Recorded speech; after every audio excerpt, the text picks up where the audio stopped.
Quédense a ver el video de hoy y descubran cómo las instituciones afectan psicológicamente a sus miembros.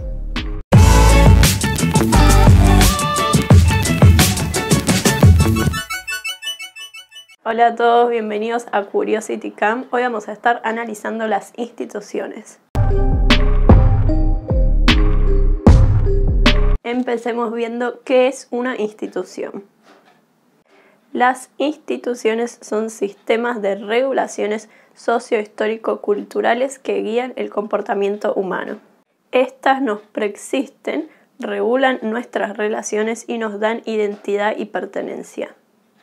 Eso en un sentido amplio. Ya en un sentido restringido, institución es sinónimo de organización o establecimiento.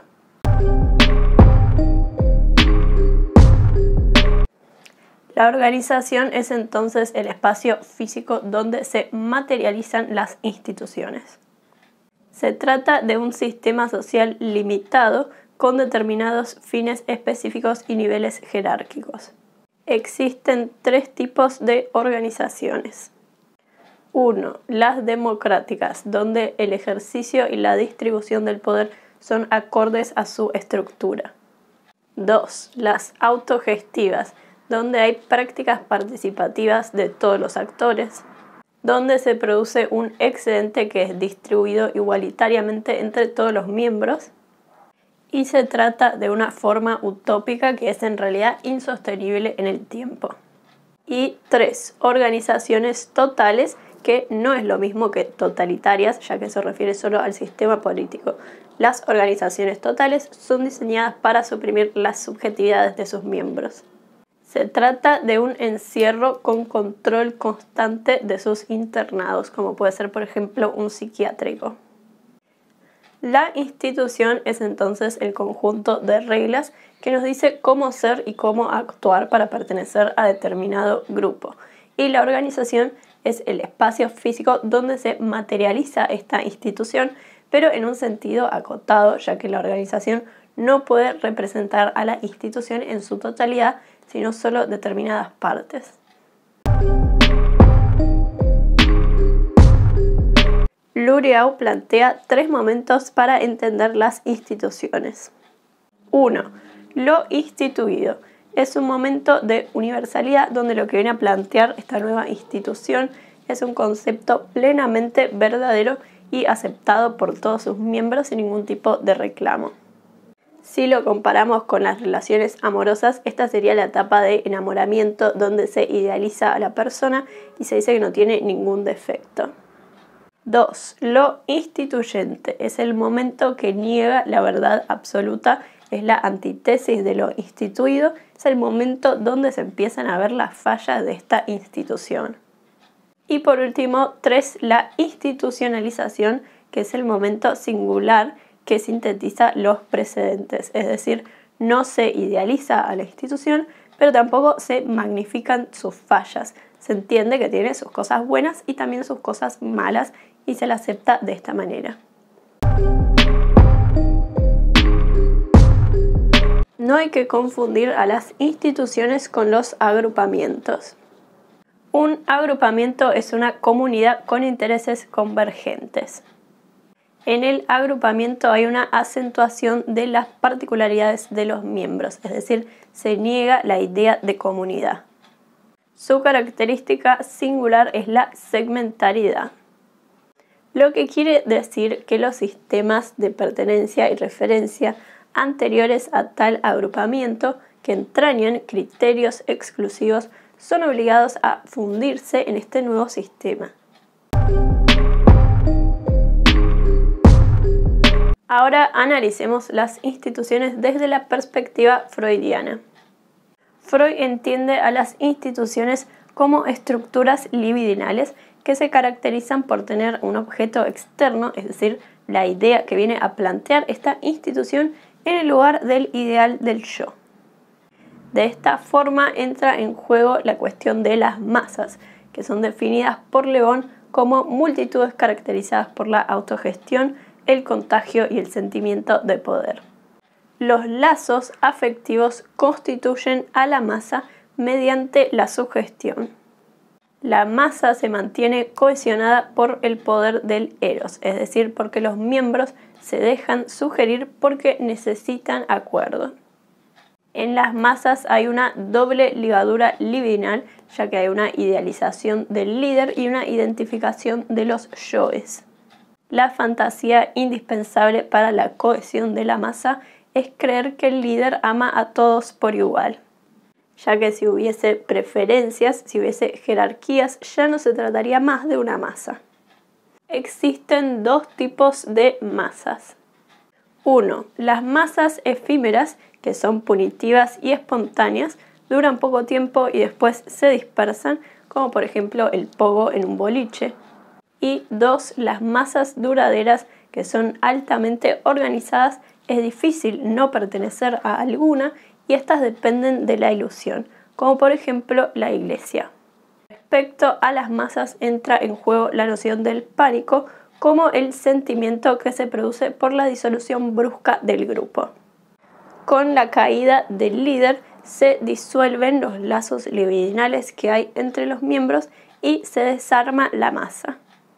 En la colectividad que antes era guiada por la fantasía grupal, ahora cada uno debe cuidar de sí, por lo cual se produce un pánico generalizado.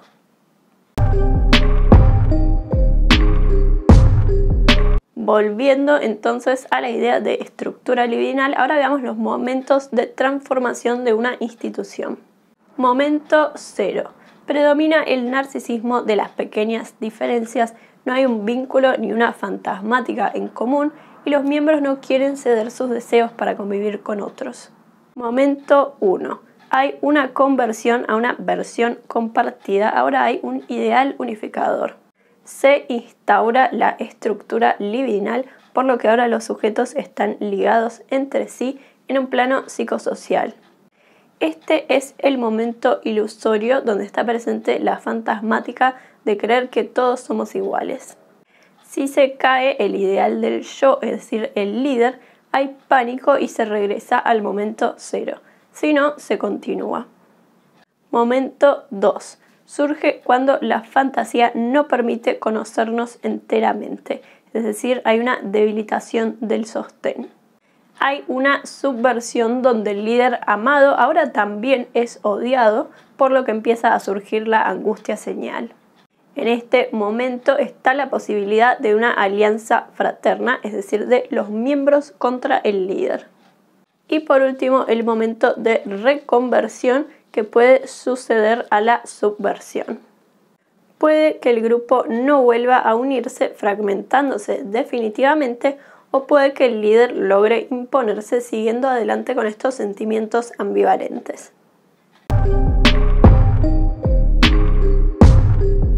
Ahora veamos cómo es el funcionamiento psicológico de las instituciones. Las instituciones, como puede ser el matrimonio, funcionan por un pacto de negación. Este es un pacto inconsciente, un acuerdo entre los sujetos que nunca debe ser enunciado porque si no fallaría. Es decir, es el consenso que asegura las cargas y los beneficios de esta estructura vincular. Así, por ejemplo, se asegura que se va a hacer determinados sacrificios para que el matrimonio siga adelante y que estos sacrificios van a traer acarreados otros beneficios. El pacto de negación es lo que hace que se condene con la represión las diferencias con los otros. Así, por ejemplo, si mi matrimonio tiene determinadas fallas, las voy a reprimir porque eso haría que sea diferente al matrimonio de mi vecina. Este acallar de los diferentes tiene una doble función, ya que satisface al sujeto singular y satisface a la vida grupal. El pacto de negación tiene una doble lógica porque el sujeto es a la vez su propio fin y parte de la cadena a la que está sometido. Las instituciones funcionan como un conjunto social. Así que veamos las características de los conjuntos sociales. En un conjunto social, el recién llegado mantiene la continuidad del conjunto. A cambio de que el sujeto mantenga la continuidad, el conjunto le ofrece un lugar de pertenencia. Este lugar fue significado previamente en consonancia con el mito fundador del grupo. Así, por ejemplo, una señora que empieza a trabajar como dama rosa en un hospital mantiene la continuidad siguiendo las tradiciones de las damas rosas de su funcionamiento básico a cambio de poder ocupar este lugar como dama rosa, que en realidad fue significado previamente a que ella ingrese en base al mito fundador del grupo, que es las damas rosas. De esta forma, el sujeto solo es aceptado si reproduce las voces anteriores. En base a lo que es este sacrificio de la individualidad para poder mantener una vida en común, entran en juego las fuentes de sufrimiento planteadas por Freud. Freud plantea que existen 3 fuentes del sufrimiento. Una que proviene del exterior, de la naturaleza y su fuerza abrumadora. 2, la que proviene del interior, que son los pensamientos y la caducidad del cuerpo. Y 3, la que proviene de los vínculos, que serían las insuficiencias en las relaciones. Entonces, la vida en común solo es posible cuando el hombre cambia su felicidad por la seguridad de vivir en comunidad, es decir, se limita para poder mantener este vivir en común. La vida en común solo es posible cuando la pluralidad es más poderosa que los individuos singulares.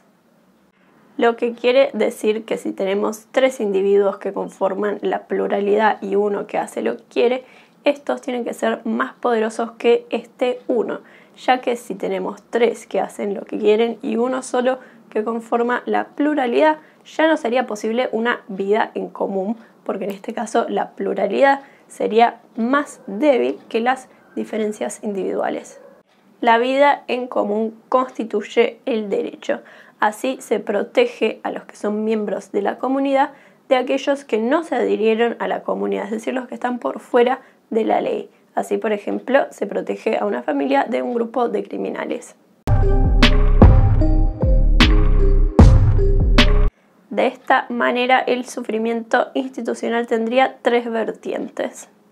El sufrimiento por lo institucional en sí, ya que formar parte de una institución requiere una renuncia que genera cierto sufrimiento.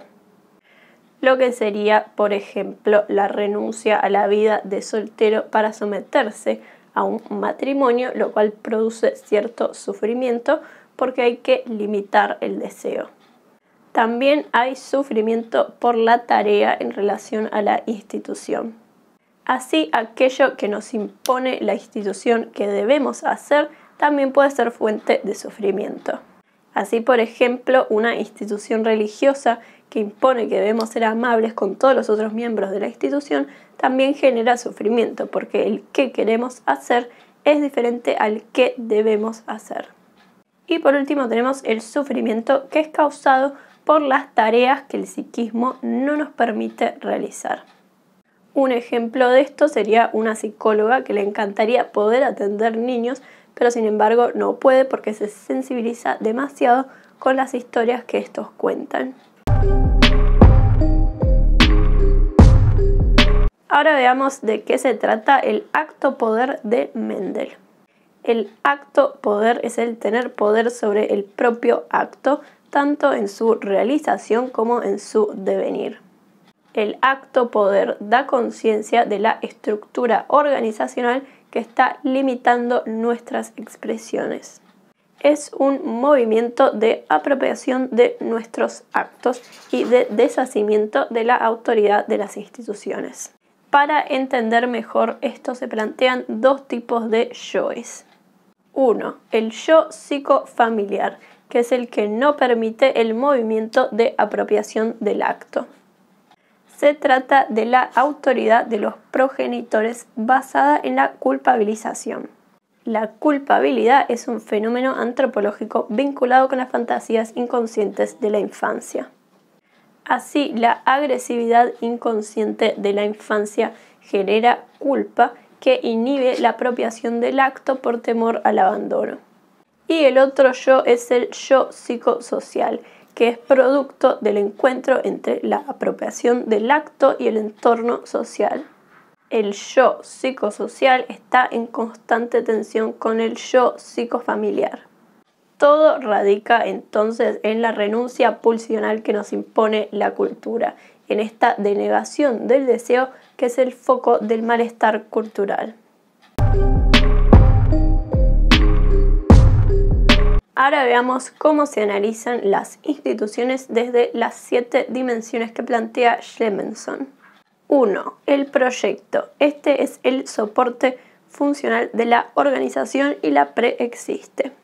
Este tiene un aspecto dinámico con variables estables en el tiempo. Así, por ejemplo, la variable estable es que sabemos que vamos a recibirnos y el aspecto dinámico es que no sabemos qué materias vamos a dar en cada cuatrimestre.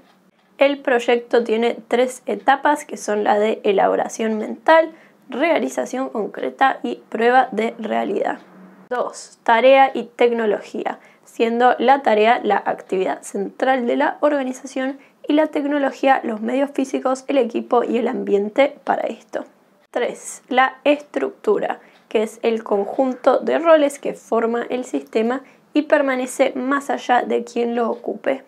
Existen 4 tipos de estructura: la formal, que sería el organigrama, la presunta, que es la que se supone que se está ejerciendo, la existente, que es la real, y la requerida, que es la que en verdad se necesitaría.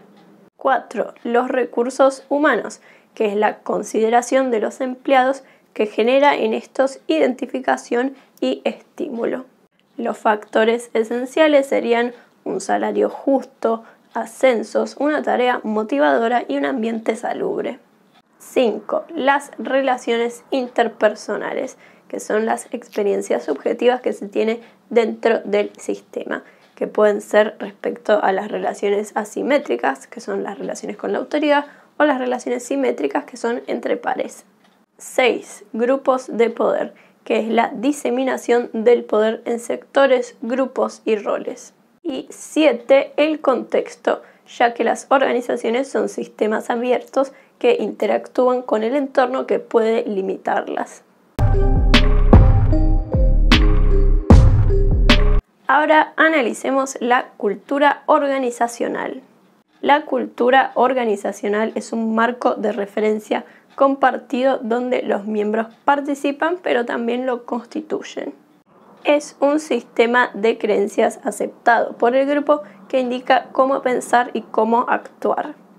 Esta tiene un saber, que son las normas explícitas, y un no saber, que son las incorporaciones inconscientes cotidianas. La cultura organizacional genera mismidad y distintividad. Mismidad por formar parte de un grupo y sentirse identificado, y distintividad por ser un grupo diferente a los demás. Ahora veamos los componentes de la cultura organizacional. 1. Valores y creencias que definen el deber ser y cómo resolver los problemas. 2. Mitos y ritos, siendo los mitos el argumento fantasmático colectivo que relata las historias de la organización, y siendo los ritos la rutina cotidiana que reactualiza el mito. 3. El estilo de comunicación, que son los medios de transmisión de información utilizados y cómo se nombra a los sucesos. Y 4. El estilo de liderazgo, que es el tipo de conducción que se asume. Ahora veamos las dificultades institucionales que plantea Caes. Hay 3 dificultades fundamentales para pensar las instituciones. 1. Los fundamentos narcisistas objetales, ya que es difícil pensar a las instituciones como un objeto porque estamos inmersos en ellas. 2. Dificultad para pensar lo que nos piensa y nos habla, es decir, la dificultad para ver como un objeto exterior esto que nos precede y estructura nuestra identidad. Y 3. Dificultad para pensar la institución como un sistema de vinculación, ya que el individuo no solo interviene, sino que también la constituye. Las instituciones tienen 2 ilusiones primarias. Una es que la institución está hecha a medida para cada uno. Y la otra es que la institución es propiedad de un amo anónimo o todopoderoso, así como por ejemplo la institución que es la religión sería propiedad de un Dios todopoderoso. De esta manera, Caes plantea una cuarta herida narcisista. La primera herida narcisista es la de Copérnico, que dice que el sistema solar no gira alrededor de la Tierra. La otra es la de Darwin, que dice que descendemos de otras especies. La tercera es la de Freud, que dice que no controlamos muchos de nuestros actos porque estos son controlados por el inconsciente. Y la última es la de Caes, que dice que la vida psíquica no está apuntada exclusivamente en un inconsciente personal, ya que una gran parte de nuestro inconsciente pertenece a las instituciones en las que nos apuntamos. Esto es todo de psicología institucional por hoy. Si les gustó el video, denle me gusta y suscríbanse.